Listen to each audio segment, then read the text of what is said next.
네, 안녕하십니까. 신영증권 차이나전략 김선영 연구위원입니다. 오늘 중국 증시 시황부터 살펴보겠습니다. 홍콩 종합지수는 0.3% 상승한 26,566.7포인트를, 홍콩 H지수는 0.2% 상승한 13,252.93포인트로 출발을 하고 있고, 조금 전에 출발한 상해 종합지수는 0.4% 상승한 4,916.49포인트를, 상해 180지수는 0.84% 상승한 11,060.17포인트를, 그리고 상해 380지수는 0.6% 상승한 9,636.49포인트를, 마지막으로 심천 성분지수는 0.52% 상승한 17,163.93포인트로 출발을 하고 있습니다. 업종별로는 전 업종이 이제 상승 출발하는 가운데 은행이나 공공서비스, 미디어, 보험주가 상승폭을 키우는 모습입니다. 이번 주 초에 보스턴 컨설팅 그룹이 내놓은 세계 부의 보고서에 따르면은 작년 한 해 동안 개인 자산이 100만 달러를 넘어서는 중국인이 전년 대비해서 100만 명 증가한 400만 명에 달한 것으로 나타났습니다. 100만 달러는 우리 돈으로 환산하면 11억 1천만 원 남짓에 해당하는데요.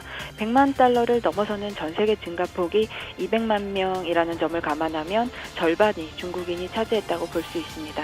중국 증시가 작년에만 35% 상승을 했었는데 중국 내의 자산 증가에 가장 큰 영향을 미친 것으로 설명을 했습니다. 상해 종합지수는 올해에만 60% 정도 상승을 했는데요.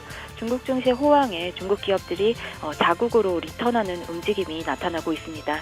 월스트리트 저널에 따르면은 올해 미국 증시에 상장했던 중국 기업 중에 15곳이 상장 폐지 계획을 발표했고, 금액상으로는 134억 달러, 그러니까 우리 돈으로 환산을 하면 한 15조 원 정도 되는데요. 134억 달러에 달한다고 보도를 했습니다.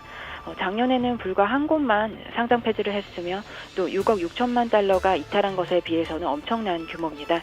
이들은 상장 폐지의 근본적인 이유를 언급하지는 않았지만 자국 기업으로 자국으로 상장하기 위한 움직임이라는 해석이 다수의 의견입니다. 또한 이제 중국판 페이스북이라고 불리는 런런왕이라는 회사가 미국 뉴욕 증시 상장 4년 만에 상장 폐지를 결정했습니다. 뿐만 아니라 이지 중국이나 아니면 중국 서우유라든지 완메이 시지에나 쉐다 교육 등의 이런 상장 철회 작업이 진행 중이거나 완료된 것으로 이제 나타났습니다.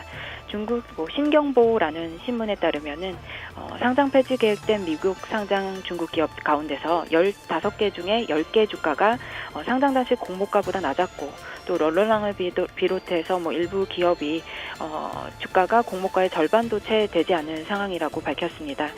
본토 증시의 화랑에 덧붙여서 최근 국무원에서는 6월 8일에 발표한 전자상거래 지원 방안에 따르면 인터넷 기업의 중국 본토 증시 상장을 장려하고 이를 위한 정책을 마련할 것이다 라고 언급을 했고, 또 업계의 특성상 초기 순이익을 내기 어려운 인터넷 기업들의 상장을 촉진시키기 위해서 기업 상장 시에 순이익 관련 조항도 없애는 등 이런 중국 정부 차원에서 해외에 상장한 중국 기업들을 다시 본토로 유인하기 위한 정책들이 계속 출시되고 있는 모습이 이어지고 있습니다. 이상입니다.